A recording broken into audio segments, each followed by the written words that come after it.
9장 12절에서 20절 같이 합독하겠습니다. 모든 것이 내게 가하나 다 유익한 것이 아니요 모든 것이 내게 가하나 내가 무엇에든지 얽매이지 아니하리라. 음식은 배를 위하여 있고 배는 음식을 위하여 있으나 하나님은 이것저것을 다 패하시리라. 몸은 음란을 위하여 있지 않고 오직 주를 위하여 있으며 주는 몸을 위하여 계시느니라. 하나님이 주를 다시 살리셨고 또한 그의 권능으로 우리를 다시 살리시리라. 너희 몸이 그리스도의 지체인 줄을 알지 못하느냐? 네가 그리스도의 지체를 가지고 창녀의 지체를 만들겠느냐? 결코 그럴 수 없느니라. 창녀와 합하는 자는 그와 한 몸인 줄 알지 못하느냐? 일러스되 둘이 한 육체가 된다 하셨나니 주와 합하는 자는 한 영이니라. 음행을 피하라. 사람이 범하는 죄마다 몸 밖에 있거니와 음행하는 자는 자기 몸의 죄를 범하느니라. 너희 몸은 너희가 하나님께로부터 받은 바 너희 가운데 계신 성령의 전인 줄을 알지 못하느냐? 너희는 너희 자신의 것이 아니라 값으로 산 것이 되었은지 그런즉 너희 몸으로 하나님께 영광을 돌리라. 아멘. 지난주에 말씀을 드릴 때 이 고린도가 항구 도시이기 때문에 다른 어느 도시보다도 성적으로 매우 문란한 도시이다라고 말씀을 드렸습니다. 심지어 교인 중에 근친상간하는 죄가 있었고 이 근친상간의 죄에 대해서 이 고린도에 있는 교회 교인들은 아무런 조치를 취하지 않았습니다.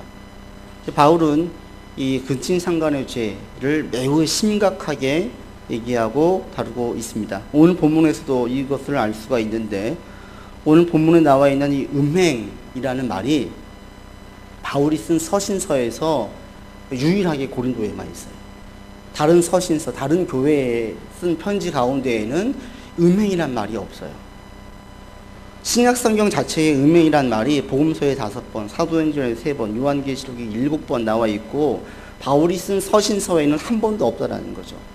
즉 바울은 이것을 대단히 큰 문제로, 심각한 문제로 보았습니다. 거기에 비해서 고린도 도시 사람들은 음행을 그렇게 심각한 죄로, 그렇게 악한 죄로 여기지 않았다라는 거예요. 이게 이제 문제인 거죠. 그리고 제가 이걸 말씀을 드릴 때 지난주에 우리 한국 사회에 고린도의 음행과 같은 죄가 무엇이 있을까? 그 중에 한 가지로 이 탐욕에 대해서 말씀을 드렸습니다. 절대 만족하지 못하고 계속 무엇인가를 해야 되고 우린 이것을 탐욕에 가득 차 있는 사람들을 볼 때에 찌찌찌 할지는 모르겠지만 그렇게 심각한 죄로는 여기지 않는다라는 거죠.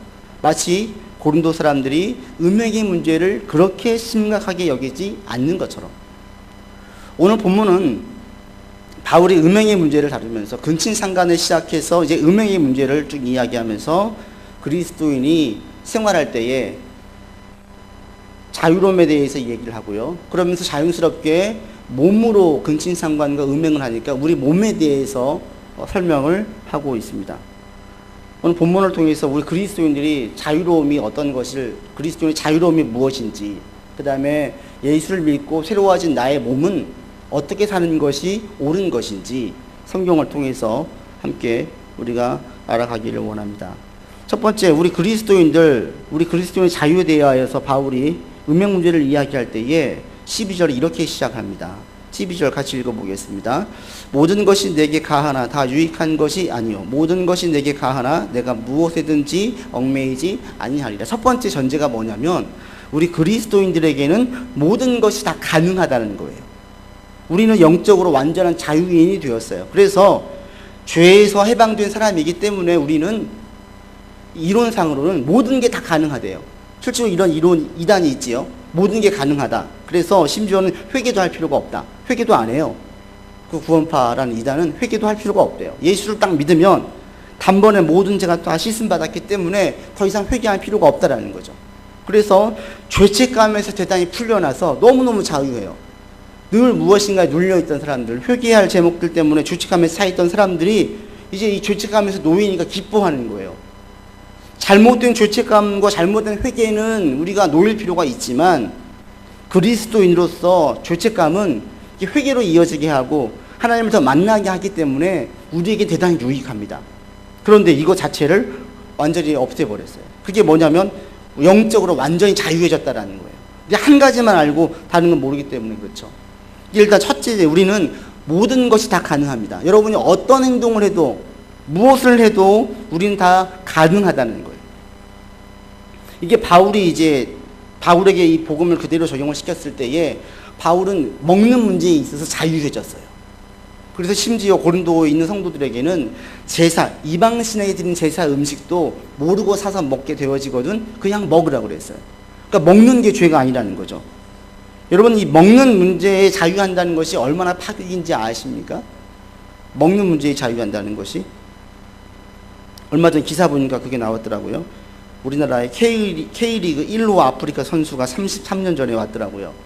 근데 이 선수가 6개월 정도 버티다가 자기 스스로 계약을 해지하고 돌아갔어요. 그 이유는 뭐냐면 이 사람이 무슬림인 거예요. 이슬람 교도인 거예요. 근데 한국에 오니까 돼지고기를 너무 많이 먹어. 돼지고기 너무나 많이 들어가요. 자기는 돼지고기를 못 먹으니까, 이슬람 교도이기 때문에. 그게 너무 불편해가지고 6개월 정도 있다가 자기가 스스로 계약을 해지하고 돌아갔어요. 먹는 문제에 있어서. 그리스도인 되었다라는 것은 우리에게는 먹는 것에 대한 자유가 생겼어요. 어떤 분들은 절밥은 절대 먹으면 안 된다는 분이 있는데 절밥 먹으면 죄가 돼요? 아니에요. 만약에 어느 분들과 제가 산에 가다가 함께 그분 중에 한 분이 저기 절밥 맛있게 하는 곳이 있는데 먹고 갑시다 그럴 때 거긴 사탄의 음식이라고 죄가 있는 곳이라고 그렇게 할 필요가 없어요. 먹는 것이 우리로 하여금 죄를 짓게 하지를 못한다는 거예요. 일부러 찾아가서 먹을 필요는 없겠지만 굳이 먹을 기회가 있을 때 이것을 먹으면 죄가 들어온다, 이게 아니라는 거예요. 바울은 먹는 음식에 대해서 대단히 자유했어요. 그리고 종교적인 형식이라든지 제의 자체에 대해서 대단히 자유했어요. 그래서 할례를 이방인들에게 하지 말라고 그랬고, 많은 유대인들이 지켜줘 왔던 관습과 제사에 대해서 이방인들에게 강요하지 않았어요. 예수를 그리스도로 고백만 하면 된다, 자유하게 만들었어요. 여러분들이 그리스도 안에서 자유함이 필요합니다. 안식일도 마찬가지였습니다. 유대인들은 철저하게 안식일을 지키지요. 그러나 예수를 믿는 이방인들에게는 안식일을 강요하지 않았어요. 이것이 우리 한국 교회에 들어왔을 때에, 선교사님들 전에 들어왔을 때에 조금은 지나치게 좀 근본주의에 가까운 신앙을 가진 분들의 전수로 말미암아서 성수주의를 대단히 지나칠 정도로 문자적으로 지켜졌어요. 그래서 여기 여러분도 혹시 그런 분 계세요? 절대 주일날 사 먹으면 안 되고 이것은 죄를 짓는 것이고 이런 분들이 있었어요. 그 주일날은 하루 종일 교회에만 있어야 되는 것처럼 이것이 성수주의인 걸로 알고 있었는데 여기에서도 자유할 필요가 있어요.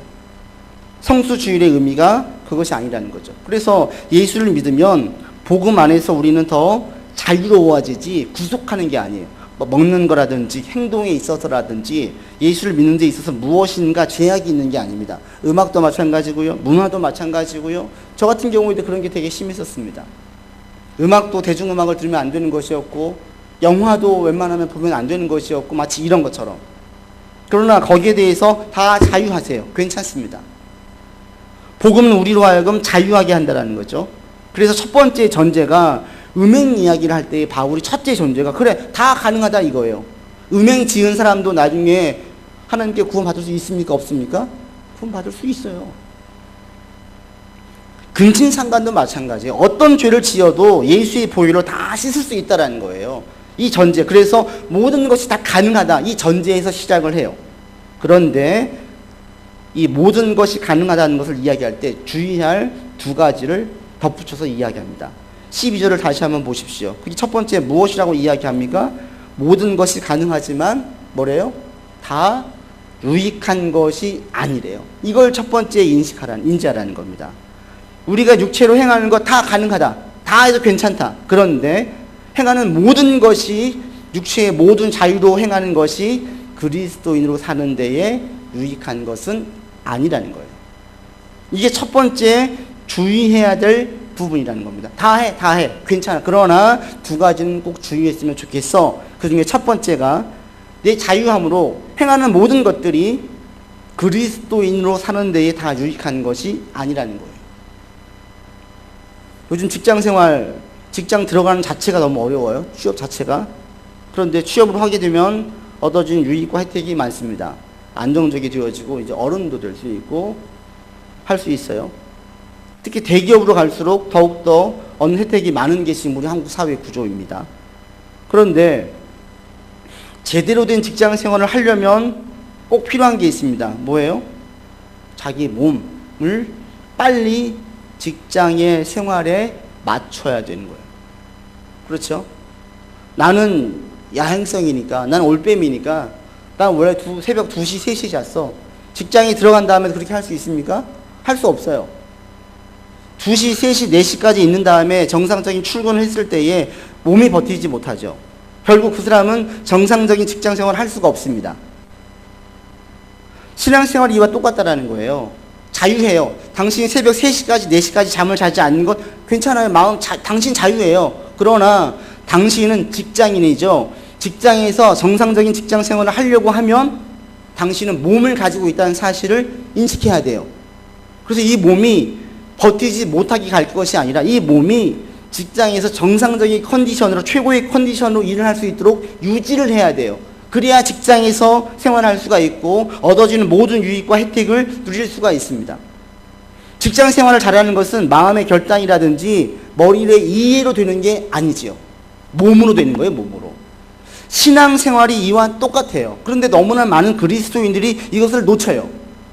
신앙생활을 할 때에 우리는 마음의 결단, 지금 영혼의 고백, 이성의 이해로 신앙생활을 한 것이라고 착각을 하는데 신앙생활은 철저하게 몸으로 하는 거예요, 몸으로. 대기업보다도 예수 믿는 그리스도인들에 있는 혜택은 어마어마합니다. 실제로 그렇습니다. 그리스도인이 되었을 때에 얻어지는 혜택은 대기업에 취업하는 것보다 훨씬 더 많은 큰 혜택이 있어요. 그래서 이 예수 믿을 때의 얻는 복은 금생과 내세까지 유익하다고 이야기해요.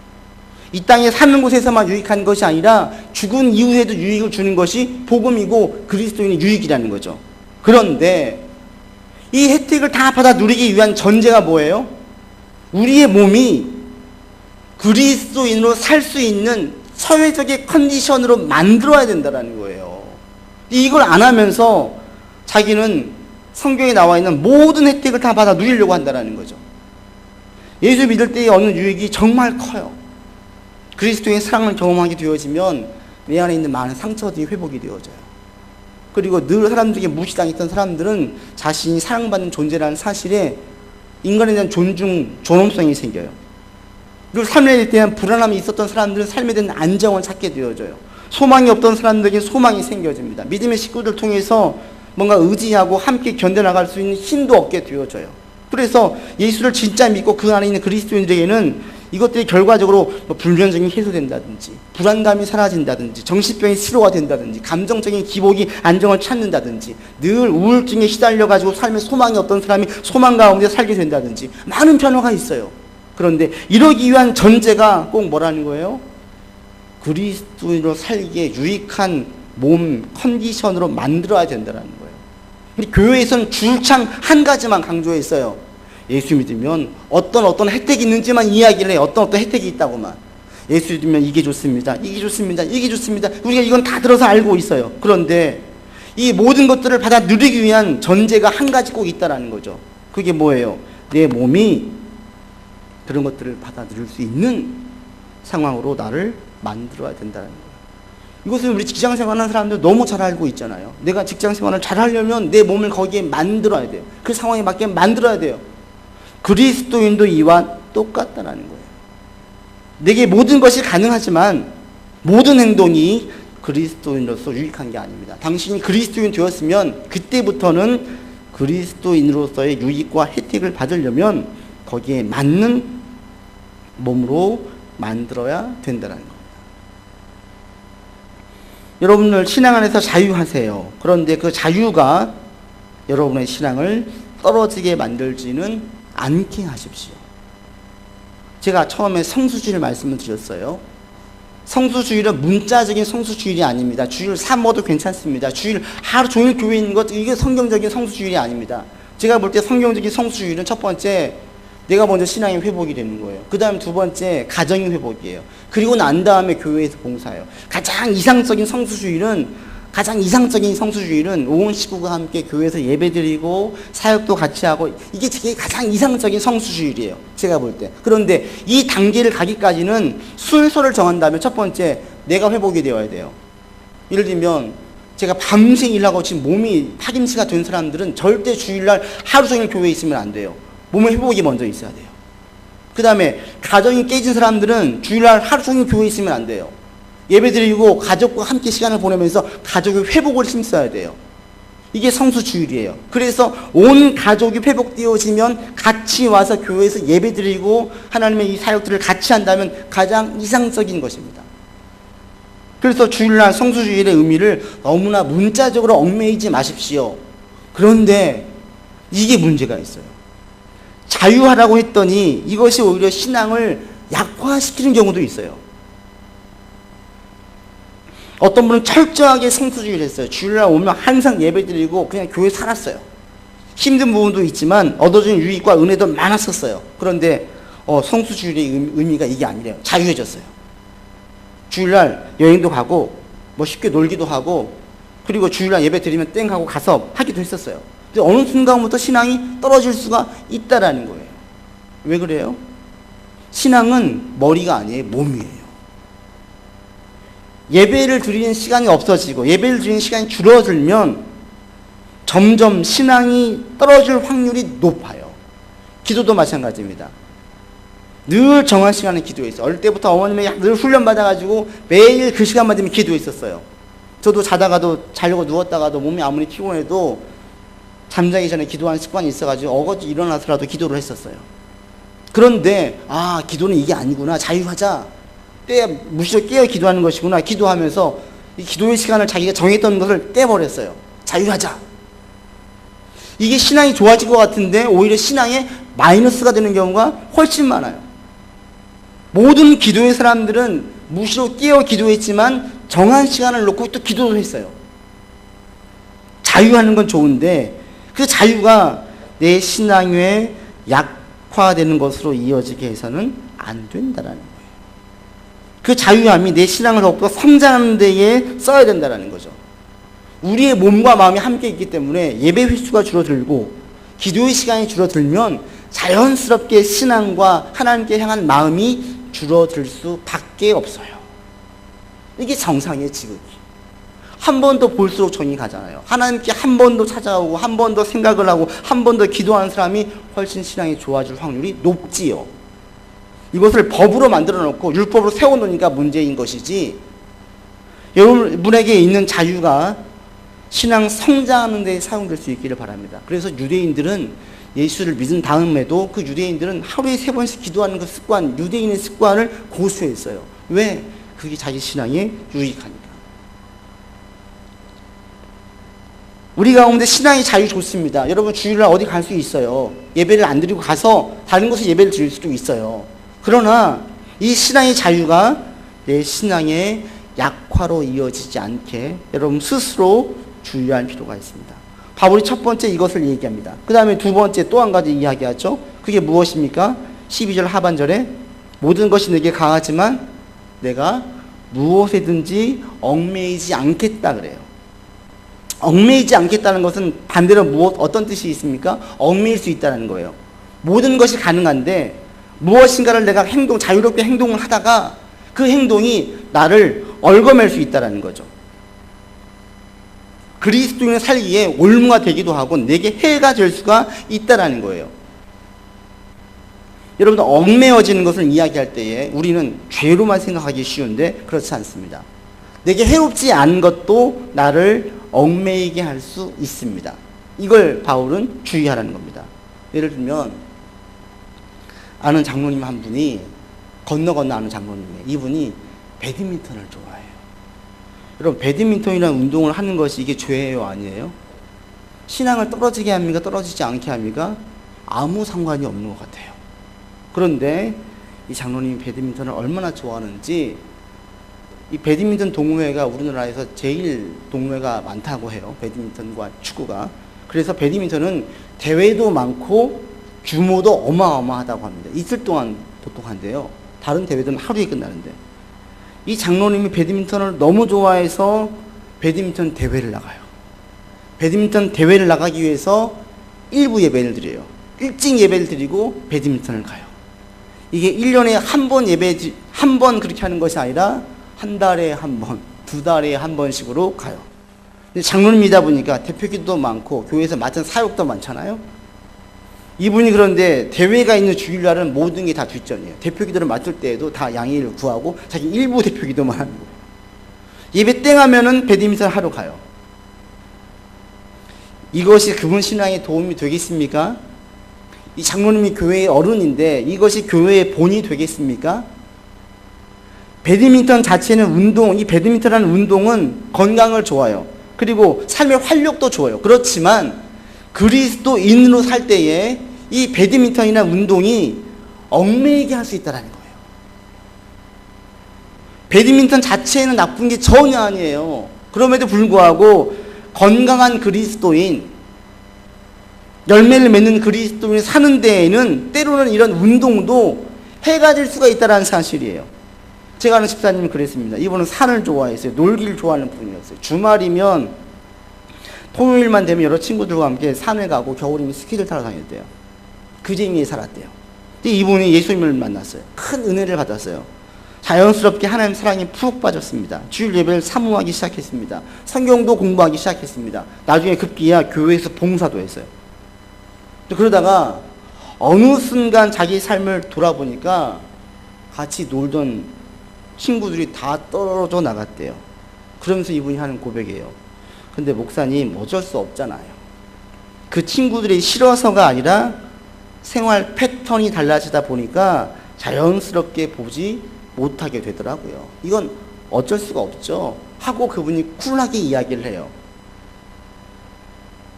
이분이 믿기 전에 그 생활을 고수했다면 이분에게는 그 신앙을 얽매이게 할 수 있는 그런 취미들이었어요. 산에 가고 스키 타고 이게 나빠요? 전혀 나쁘지 않아요. 그런데 그것이 예수를 잘 믿고 신앙생활을 하려고 할 때에는 이것이 자신을 얽매이게 할 수 있었어요. 이분이 자연스럽게 얽매인 것들을 끊어지게 만들었어요. 친구의 예전처럼 똑같이 전화가 왔겠죠. 토요일날 같이 놀러 가자. 안 돼. 나 주일 예배 드려야 돼. 한 번, 두 번 거절하면 나중에 전화가 안 오죠. 자연스럽게 멀어지는 거예요. 이것을 안타깝게 여길 것이 아니라 어쩔 수 없게 본다는 거죠. 그래서 이분에게는 오히려 그 습관들이 얽매이지 않게 자신이 자연스럽게 끊게 되어졌어요. 우리에게 있는 자유가 바로 이와 같습니다. 여러분, 어떤 취미, 어떤 운동, 어떤 여가생활, 어떤 문화, 또 직장에서 어떻게 열심을 내는 것 다 괜찮아요. 다 괜찮아요. 그러나 그것들이 내 신앙생활 할 때에 얽매이게 할 수 있다는 것을 여러분이 기억하시기 바랍니다. 신앙생활의 기본은 예배예요. 운동이 아무리 좁아도 예배를 소홀히 하게 만들면 예배를 대충 빨리 끝내고 빨리 운동하러 가고 싶고 대회를 가고 싶다면 이것은 그분에게 얽매이는 겁니다. 신앙의 성장은 말씀과 사역입니다. 말씀이 들려지지 않고 말씀을 배우지 않으면 신앙이 성장하기 어려워요. 그 말씀이 내 가슴을 쳐서 내 머리에서 가슴으로 내 온 몸으로 영향을 끼칠 때에 신앙이 성장합니다. 그런데 예배를 드릴 때 말씀이 안 들려요. 드라마 생각만 나고 운동 생각만 나고 놀러갈 생각만 나서 말씀이 안 들리기 시작하면 이분에게는 그것이 그 순간 그 사람에게 얽매이게 만드는 거예요. 근데 우리는 이것을 그렇게 크게 보지 않습니다. 근친상간 음행은 크게 보는데 드라마에 푹 빠져 있는 것은 크게 보지 않아요. 그런데 바울이 얘기해요. 그럴 때에 그것들을 경계하고 주의할 필요가 있다는 거죠. 왜? 그렇게 하지 않으면 즐기다가 한참을 즐기다 보니까 그것이 신앙생활 할 때 나를 얽매이게 할 수 있다는 거예요. 얽매이게 되어지면 그리스도인으로서 누릴 수 있는 유익과 혜택을 다 누리지 못하게 된다는 겁니다. 요즘 여러분 무엇에 푹 빠져 계십니까? 드라마에 빠져 있습니까? 운동에 빠져 있습니까? 여행에 빠져 있습니까? 독서에 빠져 있습니까? 영화에 빠져 있습니까? 또 친구와 대화하는 토크에 빠져 있습니까? 무엇이든지 다 마찬가지예요.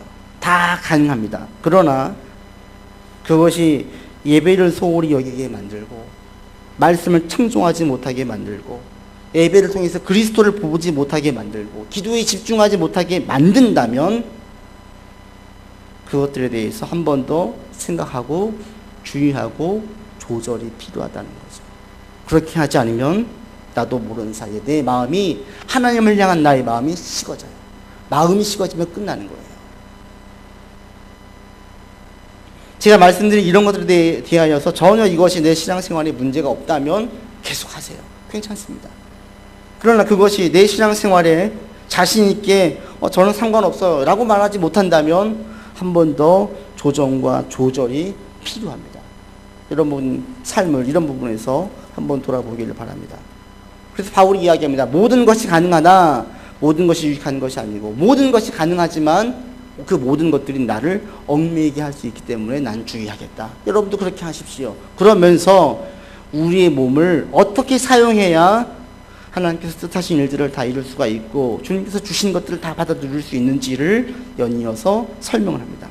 먼저 13절과 14절입니다. 같이 읽겠습니다. 음식은 배를 위하여 있고 배는 음식을 위하여 있으나 하나님은 이것저것을 다 폐하시리라. 몸은 음란을 위하여 있지 않고 오직 주를 위하여 있으며 주는 몸을 위하여 계시느니라. 하나님이 주를 다시 살리셨고 또한 그의 권능으로 우리를 다시 살리시리라. 지금 바울은 13절과 14절에서 음식과 배의 관계를 들어서 우리의 몸과 그리스도의 관계를 설명하고 있어요. 음식이 배를 위하고 배가 음식을 위한대요. 이게 무슨 말이에요? 음식이 배를 위한다. 우리는 배가 고프면 음식을 찾잖아요. 그러니까 음식이 우리의 배를 위한다는 거예요. 그리고 반대로 음식은 배의 식욕을 만족을 시키죠. 음식을 먹을 때 우리가 만족을 해요. 그래서 음식이 마치 배를 위해 있는 것 같아요. 바울이 이것을 이야기한 이유는 배와 음식의 깊은 관계로 있다는 그 존재를 설명하려고 하는 거예요.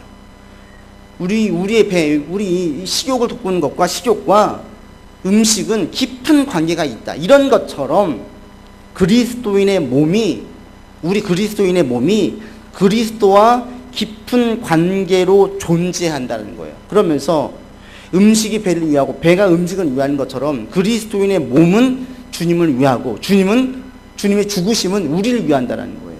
바울이 지금 이것을 설명하고 있습니다. 그러면서 그리스도인 된 우리의 몸은 1차적으로 누구를 위한 몸이냐? 그리스도를 위하는 몸이라는 거예요. 여러분의 몸은 여러분의 것이 아니라 그리스도를 위하는 것이라는 겁니다. 아이가 태어나면 그때부터 엄마와 아빠는 누구를 위해 살아요? 아이를 위해서 살아요.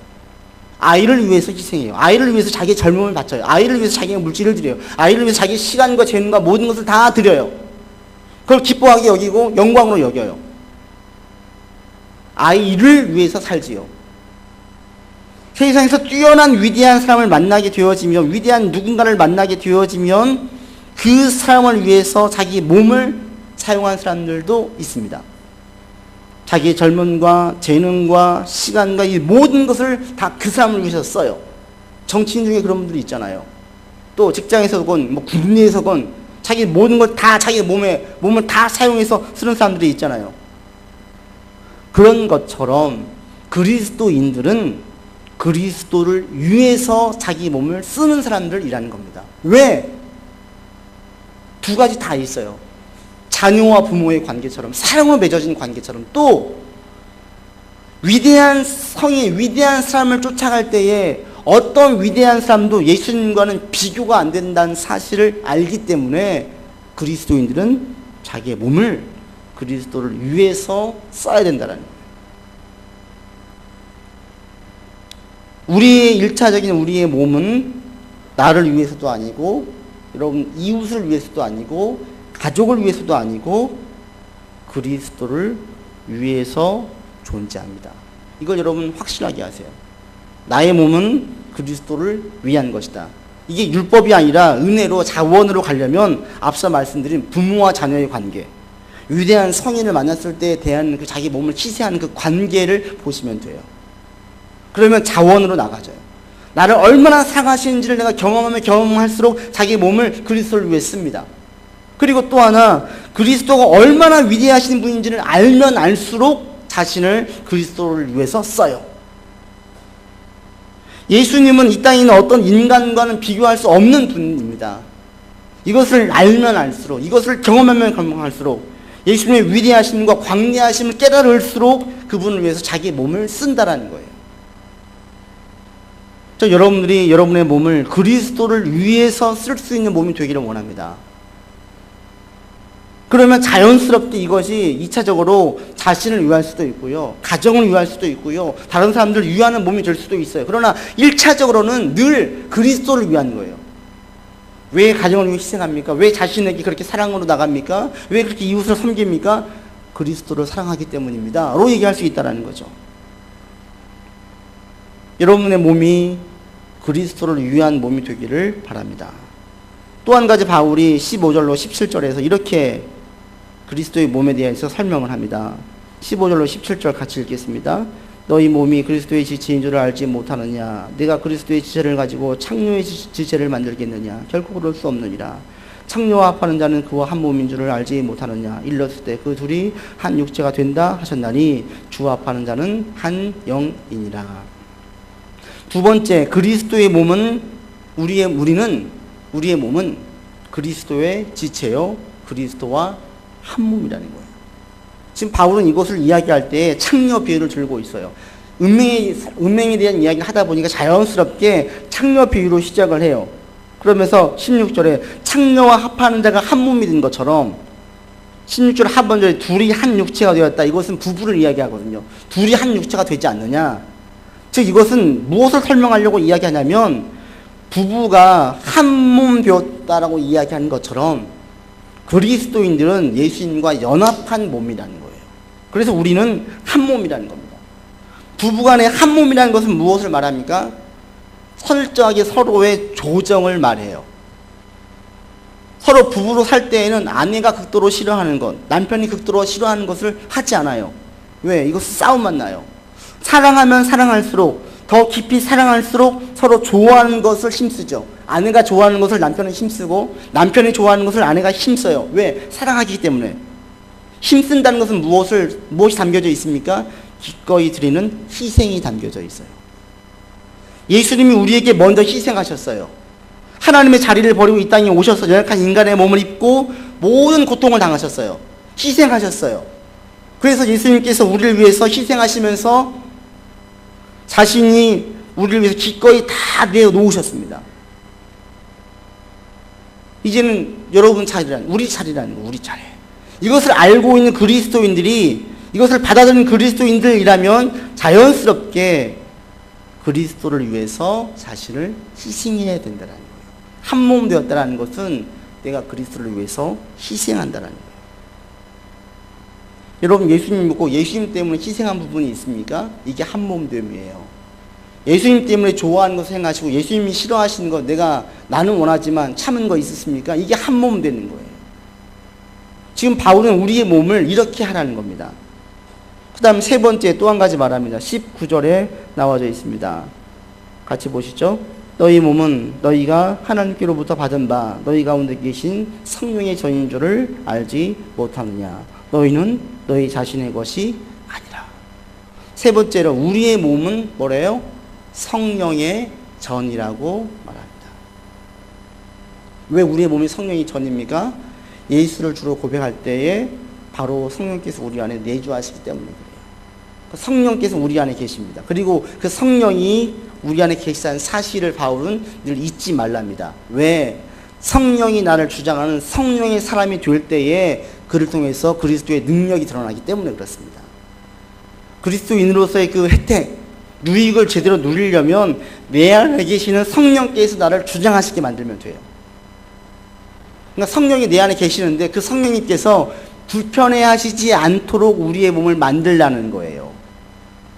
우리가 죄를 멀리하고 말씀의 안내를 따르고 죄를 먹고 마시지 않는 가장 큰 이유는 성령님께서 죄를 싫어하시기 때문에 그래요. 죄가 내 속에 가득하면 성령께서 활동할 수가 없어요. 성령님은 거룩한 영입니다. 거룩한 그분이 활동할 수 있도록 나를 만들어 놓으면 성령께서 내 마음 가운데 감동을 주셔요. 깨우침을 주세요. 음성으로 들려주세요. 안내해 주세요. 지혜를 주세요. 그렇게 따라가면 그게 바로 성령의 사람이에요. 그래서 우리의 몸을 성령께서 활동할 수 있도록 만들라는 겁니다. 즉 우리에게 있는 자유를 통해서 우리가 무엇을 해야 됩니까? 첫 번째, 그리스도를 위해서 살라는, 그리스도를 위해서. 내가 자식 위해 사는 것처럼 그리스도를 위해서. 두 번째, 그리스도에게 맞춰가면서 기꺼이 희생하라는 거예요. 세 번째, 성령께서 나를 주장하실 수 있도록, 성령께서 내 마음에 감동을 주실 수 있도록 내 이 마음, 내 모든 몸들을 만들라는 거예요. 그러면 자연스럽게 성령에서 약속하신 모든 것들을 따르게 됩니다. 20절의 결과적으로 이렇게 말하죠. 값으로 산 것이 되었은지 그런즉 너의 몸으로 하나님께 영광을 돌리라. 자연스럽게 우리의 몸이 하나님의 영광을 돌리는 몸이 되어져요. 어떤 사람의 몸은 많은 사람을 죽이는 몸이 되어집니다. 그러나 어떤 사람들의 몸은 하나님의 영광을 드러내는 몸이 된다는 거죠. 저도 한번 돌아보세요. 그리스도를 주로 고백한 다음에 내가 받았던 유익과 혜택이 무엇인가? 너무 많아요. 너무 많아요. 세상에 대해서 그중에 몇 가지만 이야기하면, 세상에 대하여서 제가 담대해졌어요. 겁이 많은 제가 담대해졌어요.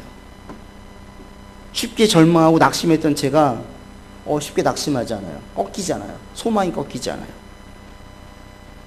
어떻게 사람들이 사는지, 사람들에 대해 지나치게 많이 의식했던 삶을 살았던 제가 언젠가부터 사람들이 사는 삶의 모습에 지나치게 의식하지 않게 되었어요. 사람들이 어떻게 사는지 그게 중요하지 않게 되었어요. 방향성이 확고해졌어요. 삶의 분명한 목적을 가지게 되었어요. 몇 가지만 제가 큰 것만 꼽아볼 때에 예수 믿고 얻어준 유익과 혜택이 너무나 많아요. 그런데 이런 변화의 시작이 다 어디에 있었냐? 가만히 보니까 내 몸을 그리스도를 위해 사용할 때, 나를 위해 쓰는 것이 아니라 그리스도를 위해 쓸 때, 그리스도를 위해서 내가 기꺼이 희생할 때, 내가 고생하고 힘들었는데 그게 다 주님 때문에, 그 사랑 때문에, 은혜 때문에, 그러면서 자연스럽게 죄를 멀리하고 하나님 기뻐하시는 성령께서 거하시기 좋은 몸으로 만들었을 때에 이런 많은 유익들을 제가 얻은 것을 알게 되었어요. 지금도 마찬가지. 그래서 늘 신앙은 진행형인데, 제가 지금 만약에 그리스도를 위해서 살지 않고 그리스도를 위해서 희생하지 않고 내 몸에 많은 죄가 관영하게 만들면 저를 통해서는 영광이 드러날 수가 없어요. 썩은 내가 나겠죠. 영광이 가리워지겠죠. 그래서 오늘날 많은 교회들을 통해서 영광이 가리워지고, 많은 목사들과 많은 배운 항존직 분자들을 통해서 영광이 가리워지는 거예요. 그분들이 원래 그랬던 분들이 아니라 언젠가부터 그리스도를 위해서 자기 몸을 드리지 않았어요. 그리스도를 위해서 자기 몸을 희생하지 않았어요. 성령이 거하시는 몸으로 만들지 않았어요. 그렇게 되어지자 이런 모든 영광들이 가리워지게 된 것입니다. 전 여러분들 가운데에 이런 그리스도의 영광, 이 가득한 몸으로 나갈 수 있기를 바라고요. 그러기 위해서 여러분의 몸을 그리스도를 위해서 쓰시고 그리스도를 위해서 기꺼이 희생해 보시고 성령께서 거하시는 몸으로 여러분을 만들 수 있기를 주 이름으로 권면을 드립니다. 기도합시다. 예수의 보혈로 우리는 자유해졌습니다. 모든 행동이 가능합니다. 그러나 하나님, 이 모든 행동의 가능함이 그리스도의 영광으로 이어지지 않습니다. 또 그리스도인으로서 얻어질 유익과 혜택을 다 받아 누릴 수 있게 하지도 않습니다. 그리스도인 된 그 유익과 그 은혜를 우리가 받아 누리기를 원합니다. 그러기 위해서 우리의 몸을 그리스도를 위해서 사용하게 하시고 기꺼이 그리스도를 위해서 희생하게 하시고 성령의 전으로 우리의 몸을 만들어가고 청소할 수 있도록 인도하여 주시옵소서. 이번 한 주간도 우리를 지켜주시기를 간절히 원합니다. 하나님 영광 드러내기를 원합니다. 예수 그리스도 이름으로 기도드립니다. 아멘.